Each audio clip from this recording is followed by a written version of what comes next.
శుక్లాంబరధరం విష్ణుం శశివర్ణం చతుర్భుజం ప్రసన్నవదనం ధ్యాయేత్ సర్వవిఘ్నోపశాంతయే. శాంతాకారం భుజగశయనం పద్మనాభం సురేశం విశ్వాకారం గగనసదృశం మేఘవర్ణం శుభాంగం లక్ష్మీకాంతం కమలనయనం యోగివృద్ధ్యానగమ్యం వందే విష్ణుం భవభయహరం సర్వలోకైకనాథం. ఓం నమో భగవతే వాసుదేవాయ. మాఘపురాణం 7వ అధ్యాయానికి స్వాగతం. ఈరోజు రథసప్తమి. ఈ రథసప్తమి గురించి చెప్పుకుందాం. ఈ సామవేదం బాలసుబ్రహ్మణ్యం నమస్సు. రథసప్తమి మన్వంతరము ప్రారంభము. దినకారుడైన సూర్యుడు మాఘశుద్ధ సప్తమి నాడు తన రథమునెక్కి ఆకాశ సంచారమును ప్రారంభించనని పెద్దలందరూ. ఆ దినమున కాలచక్రము పరిభ్రమించుట కారణమైన సూర్యుని పూజించుట ముఖ్యము. మన ఇష్టదైవములను అర్చించవలయును. కామ్యములనిచ్చు వ్రతము ఆచరింపవచ్చు. ఈనాడు చేసిన పూజ, వ్రతము, జపము, దానము మున్నగునవి విశేష ఫలితములనిచ్చును. పూర్వము యశోవర్మ అను రాజునకు అంగవైకల్యము గల పుత్రుడు జన్మించను. రాజు పుత్రుడు కలిగినంత ఆనందము ఆనందించినను పుట్టిన వారికి అంగవైకల్యం ఉన్నందువలన విచారించను. పెద్దలు వారిని జననకాలమును విచారించి, రాజా, నీ పుత్రుడు గత జన్మలో ధనవంతుడు, లోభి. కాని ప్రక్కింటి వారు రథసప్తమి వ్రతము చేయుచుండగా ఆ వ్రతమును చూచి ప్రసాదమును స్వీకరించుటచే రాజకుమారుడే జన్మించను. కాని దానగుణము లేని లోభి ఒకటచే అంగవైకల్యము పొందను. రాజా, మీరితనచే రథసప్తమి వ్రతము చేయింపుడు ఫలితముందునని చెప్పింది. రాజు వారు చెప్పినట్లుగా తన పుత్రునిచే రథసప్తమి వ్రతము చేయించను. కొంతకాలమునకు రాజకుమారునకు అంగవైకల్యము పోయెను. అతడు సంపూర్ణ ఆరోగ్యవంతుడై ధనవంతుడై చక్కగా రాజ్యపాలనము చేసినాడు. రథసప్తమి నాడు సూర్యోదయమునకు ముందుగానే నదీ స్నానము చేయవలను. దీపములు వెలిగించి దానిని రాగి కాని, వెండి కాని, బంగారము కాని పాత్రలో నుంచి తలపై నుంచుకుని సూర్య భగవానుడికి నమస్కరించి మరల స్నానము చేయవలెను. ఒకప్పుడు షష్ఠి సప్తమి తిథులందును ఉదయమున కలియును. ఇట్టి యోగము అరుదుగా వచ్చును. దీనిని పద్మయోగము అందురు. ఇట్టి రోజున చేసిన స్నానము, పూజ, దానము మున్నగునవి మరింత విశిష్ట ఫలదాయకములు. మాఘశుద్ధ రథసప్తమి స్నాన సమయమున జిల్లేడాకులు, రేగి ఆకులు, పండ్లు, చిక్కుడాకులు తలపై నుంచుకుని స్నానము చేయాలి. సప్తమి నాడే సూర్య భగవానుడు జన్మించినాడు కాబట్టి సప్తమి తిథి సూర్యుని తల్లిగా భావించి గౌరవించాలి. యథాశక్తిగా గాయత్రి మొదలైనవి జపించాలి అని గాయత్రికి నమస్కరించవలను. క్షీరాన్నము లేదా చిమ్మిలిని చిక్కుడు ఆకులపై నుంచి బ్రాహ్మణులకు దానమియ్యవలను. షష్ఠి నాడు తెల్ల నువ్వుల పిండి నలుగు పెట్టుకొని నదీ స్నానము చేయాలి. ఎర్రని రాగి పాత్రలో సూర్యుని ప్రతిమను ఎర్రని పూలతో పూజించి ఎర్రని వస్త్రముతో కప్పి బ్రాహ్మణులకు దానమిస్తే జాతకరీత్యా, గోచారరీత్యా సూర్యుని వలన కలిగే బాధలు పరిహారమవుతాయి. నూనె లేని పదార్థాలతో భుజించి రాత్రి భోజనం చేయరాదు. సప్తమి నాడు తన గురువునకు, పెద్దవారికి ఎర్రని బట్టలు పెట్టవలెను. పై వ్రతము వలన చక్రవర్తిత్వము కూడా కలుగుతుందని భవిష్యోత్తర పురాణమున కలదు. ఈనాడు ఉపదేశములు కూడా పొందవచ్చును. సూర్యదేవత, ప్రత్యక్ష దేవత, కర్మసాక్షి, జగత్కుచ్చ, ఆరోగ్యం, భాస్కరేచ అను పెద్దలు బహు విధములుగా సూర్యుని ప్రస్తుతించి ఉన్నారు.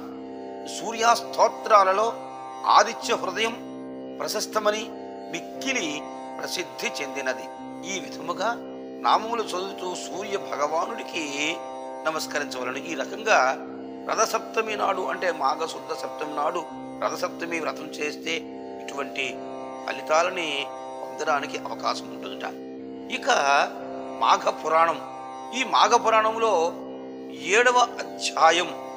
7వ అధ్యాయం ఏంటంటే లోభి అయినటువంటి రాజుకి కలిగిన మాఘమాస స్నాన ఫలం ఎలా దక్కింది. వశిష్ఠ మహర్షి పార్వతితో పరమేశ్వరుడు చెప్పిన పిసనారి వృత్తాంతమును దిలీపుడిట్లు తెలియజేశాడు. పార్వతి చాలా కాలం క్రిందట దక్షిణ ప్రాంతమందు వసంతవాడ అను నామము గల పెద్ద నగరం ఉండెను. అందు బంగారు శెట్టి అను ఒక వైశ్యుడు ఒకడు ఉండెను. అతని భార్య పేరు తాయారమ్మ. బంగారు శెట్టి పిసునుగొట్టు.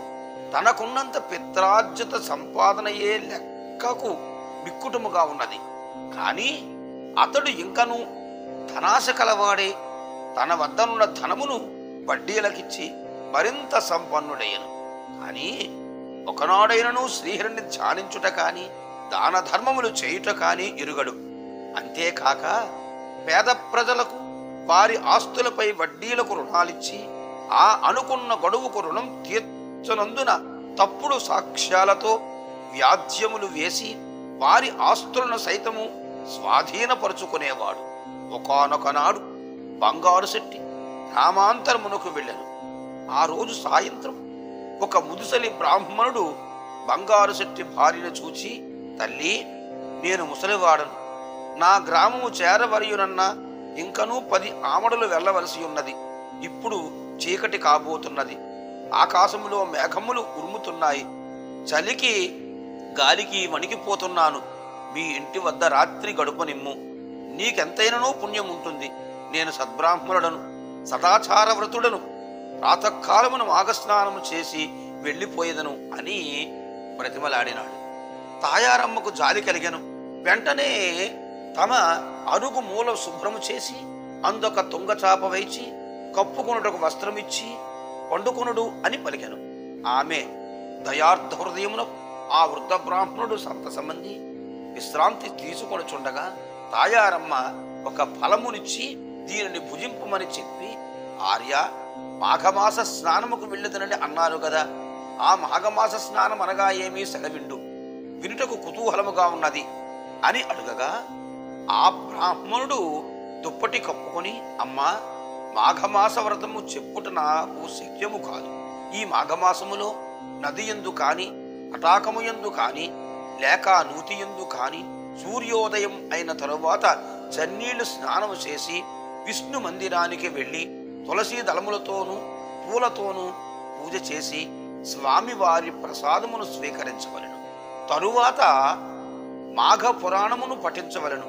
ఇట్లు ప్రతిదినము విడవకుండా 4 రోజులు చేసి ఆఖరున బ్రాహ్మణ సమారాధన దాన ధర్మములు చేయవలెను. ఇట్లు చేసిన ఎడల మానవుని రౌరవాది నరక విశేషములలో పడవేయు అశేష మహాపాపములను వెంటనే నశించిపోవును. ఒకవేళ ఈ 4 రోజులు చేయలేని వారు వృద్ధులు, రోగులు ఒక్క రోజైనను అనగా ఏకాదశి నాడు కాని ద్వాదశి నాడు కాని లేక పౌర్ణమి నాడు కాని పై ప్రకారము చేసినచో సకల పాపములు తొలగి సిరి సంపదలు పుత్ర సంతానము కలుగును.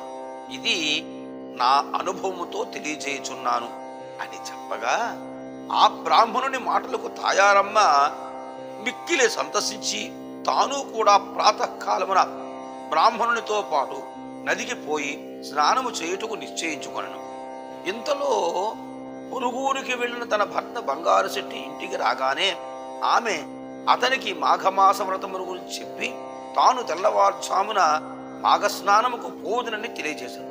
భార్య చెప్పిన మాటలకు బంగారు శెట్టి కోపం వచ్చి వంటి నిండా మంటలు బయలుదేరినట్లుగా పళ్ళు పటపట పట కొరికి, ఓసి వెర్రిదానా, ఎవరు నీకు చెప్పినారే నీకు ఈ సంగతి? మాఘమాసమనగా ఏమిటి? స్నానమేమిటి? వ్రతములు దానములేమిటి? నీకేమైనా పిచ్చి పట్టినదా? చాలు చాలు, అధిక ప్రసంగము చేసినచో నోరు నొక్కివేయదును. డబ్బు సంపాదించుటలో పంచ ప్రాణములు పోవుచున్నవి. ఎవరికి పైసా కూడా వదలకుండా వడ్డీలు వసూలు చేస్తూ కూడబెట్టిన ధనమును దానము చేయుదువా?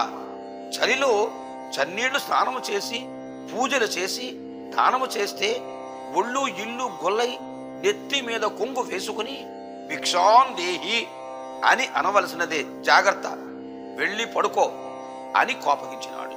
ఆ రాత్రి తాయారమ్మకు నిద్ర పట్టలేదు. ఎప్పుడు తెల్లవారునా, ఎప్పుడు నదికి వెళ్ళి స్నానం ఆచరించునా అని ఆతృతగా ఉన్నది. కొన్ని గడియలకు తెల్లవారినది. తాను కాలకృత్యములు తీర్చుకుని ఇంటికి వచ్చి ఉన్న వృద్ధ బ్రాహ్మణునితో మగనితో చెప్పకుండా నదికి పోయి స్నానం చేయుచున్నది. ఈలోగా బంగారు సిట్టి పసిగట్టి ఒక దుడ్డు కర్ర తీసుకొని నదికి పోయి నీళ్లలో దిగి భార్యను కొట్టబోచుండగా ఆ ఇద్దరూ కొంత దడవు నీళ్లలో పెనుగులాడిరి. అటుల మునుగుటచే వీరిద్దరికీ మాఘమాస ఫలము దక్కినది. మొత్తం మీద బంగారు శెట్టి భార్యను కొట్టి ఇంటికి తీసుకుని వచ్చినాడు. కొన్ని సంవత్సరముల తరువాత ఒకనాడు ఇద్దరకు ఒక వ్యాధి సోకినది. మరి కొన్ని రోజులకు ఇద్దరూ చనిపోవుటచే బంగారు శెట్టిని తీసుకుని పోవుటకు యమభట్లు వచ్చి కాలపాసము వేసి తీసుకుని పోవుచుండిరి. తాయారమ్మను తీసుకుని పోవుటకు విష్ణుదూతులు వచ్చి ఆమె రథంపై ఎక్కించుకుని తీసుకుని పోవుచుండిరి. అప్పుడు తాయారమ్మ యమభట్లతో ఇట్లు పలికెను, ఓ యమభట్లారా, ఏమిటి అన్యాయం? నన్ను వైకుంఠమునకు తీసుకుని పోవటేమి, నా భర్తను యమలోకమును తీసుకుని పోవటం ఏమి? ఇద్దరము సమానమే కదా అని వారిని ఉద్దేశించి అడగగా, ఓ అమ్మా, నీవు మాఘమాసములో ఒకానొక దినమున నదీ స్నానము చేయగా నీకు ఈ ఫలము దక్కినది. కానీ నీ భర్త అనేకులను హింసించి అన్యాయముగా ధనార్జన చేసి అనేకుల వద్ద అసత్యములాడి నరకమన్నా భయము లేక భగవంతునిపై భక్తి లేక వ్యవహరించునందులకే యమలోకమునకు తీసుకుని పోవచ్చున్నాము అని యమభటులు పలికిరి. మరలా ఆమె వారిని ఇట్లు ప్రశ్నించారు, నేను ఒక దినము స్నానము చేసిన పుణ్యఫలం కలిగినప్పుడు నన్ను కొట్టుచు నాతో నా భర్త కూడా నీట మునిగినాడు కదా, శిక్షించడంలో ఇంత వ్యత్యాసమేలా కలిగను అని అనగా యమభటులకు సంశయం కలిగి ఏమియో తోచక చిత్రగుప్తుని వద్దకు వెళ్లి జరిగిన సంగతి ఆమె వేసిన ప్రశ్నలు తెలియజేసిరి. చిత్రగుప్తుడు వారి పాపపుణ్యములను పట్టి చూడగా ఇద్దరకు సమానమైన పుణ్యఫలము వ్రాసి ఉన్నది. జరిగిన పొరపాటుకు చిత్రగుప్తుడు విచారించి బంగారు శెట్టిని కూడా వైకుంఠమునకు తీసుకుని పొమ్మని విష్ణుదూతలతో చెప్పాను. విష్ణులోకమునకు ముందు వెళ్ళి ఉన్న తాయారమ్మ తన భర్త సంగతి ఏమయ్యనో అని ఆతృతతో ఉండగా బంగారు శెట్టిని పుష్పక విమానం మీద తెచ్చి వైకుంఠములో విడిచిరి. భార్యాభర్తలిద్దరూ మిక్కిలి సంతసమందిరి. రాజా వింటివా, భార్య వలన భర్త కూడా ఇట్లా మోక్షము కలిగినదు. భర్త దుర్మార్గుడై పిసిరిగొట్టిగా వ్యవహరించినను భార్య యథాలాభముగా ఒక్కరోజు మాఘస్నానము చేసినందున ఇద్దరికీ వైకుంఠ ప్రాప్తి కలిగినది. కనుక మాఘమాస స్నానము నెల రోజులు చేసినచో మరింత మోక్షదాయకము అంటలో సందేహము లేదు. స్వస్తి ప్రజాభ్యః పరిపాలయంతాం న్యాయేన మార్గేణ మహీం మహీషాః గోబ్రాహ్మణేభ్యః శుభమస్తు నిత్యం. లోకా సమస్తా సుఖినో భవంతు. సర్వే జనా సుఖినో భవంతు. తదాస్తు.